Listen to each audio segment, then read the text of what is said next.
dari penyidik, yakni berupa adanya alasan kekhawatiran melarikan diri, kekhawatiran menghilangkan barang bukti, atau kekhawatiran melakukan tindak pidana lagi.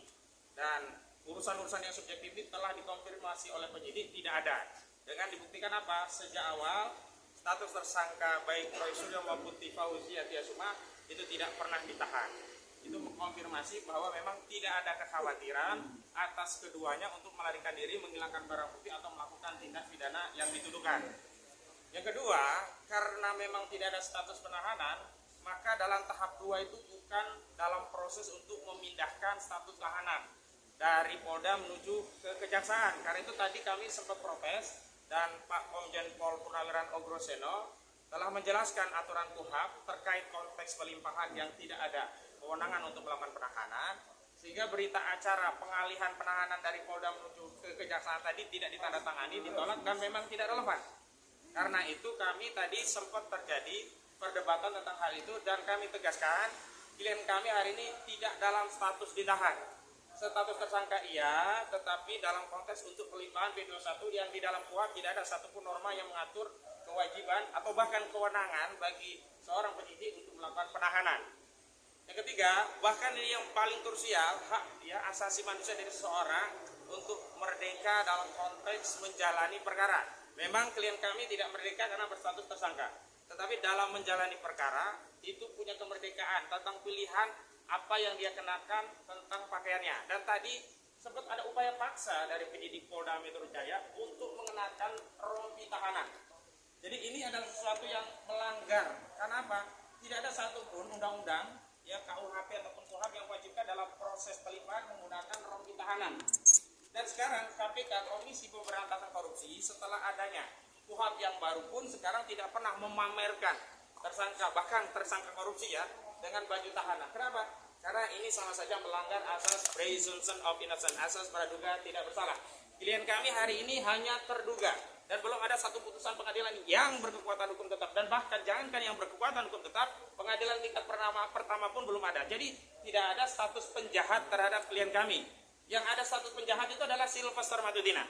Karena Sylvester Matutina yang sudah inkrah, yang semestinya oleh Kejaksaan Negeri Jakarta Selatan ini dieksekusi, itulah yang harusnya dilakukan upaya paksa. Dan tadi sempat terjadi perdebatan karena polisi menganggap bahwa mengenakan rompi tahanan itu adalah bagian dari SOP kepolisian.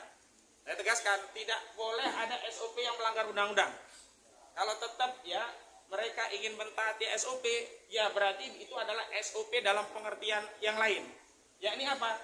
Solo oligarki parcok. Yes.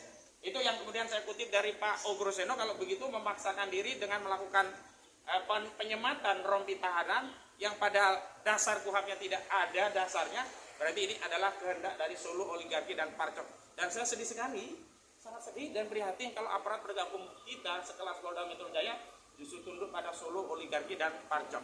Karena itu kami berkeyakinan institusi kejaksaan tidaklah seperti institusi kepolisian. Di tengah dahaga masyarakat akan keadilan di Republik ini, di tengah maraknya kezaliman, represi dan kriminalisasi yang terjadi kepada anak bangsa, kami berharap pihak kejaksaan tidak mengambil langkah seperti yang dilakukan oleh institusi kepolisian. Apa itu?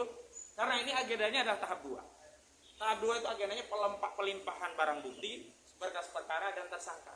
Ya sudah itu saja. Jangan ditambahi dengan menitipkan pesan dari SOP lagi Solo oligarki dan parcok dengan memaksakan untuk menahan klien kami. Dan dalam proses penegakan hukum tidak ada satu pasal yang mewajibkan seorang tersangka itu untuk ditahan.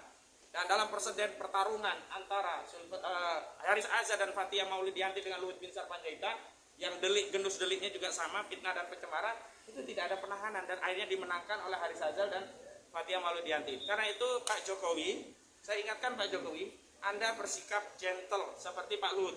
Tidak perlu di belakang meja Anda menekan-nekan agar klien kami ditahan.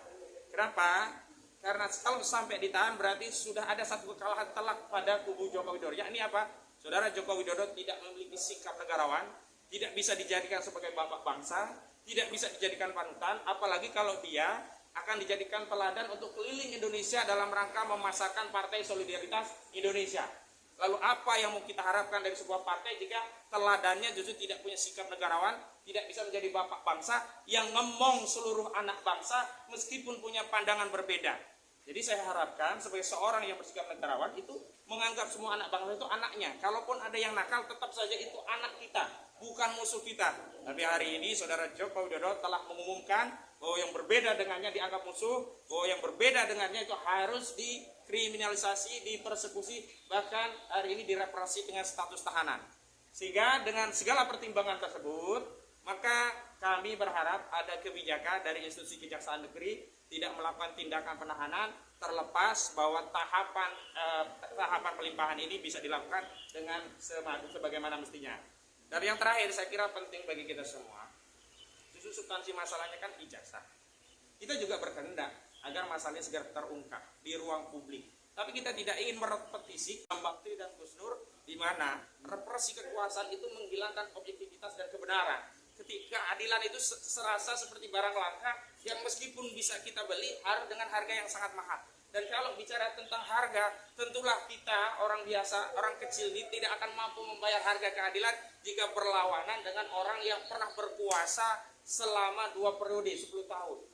Nah itu tinggal kami ketuk nurani rakyat untuk membersamai klien kami. Dan kami tadi juga sudah mengedarkan, sudah ada 50 dukungan berupa jaminan dalam rangka jaga-jaga ya, penangguhan penahanan. Dan mohon nanti yang lainnya kalau ada yang bisa memberikan jaminan ikut terlibat. Sekali lagi, rencana penangguhan kami baru opsional karena kami juga akan menunggu sikap dari Kejaksaan Negeri. Tentu kami berharap permohonan itu tidak perlu kami sampaikan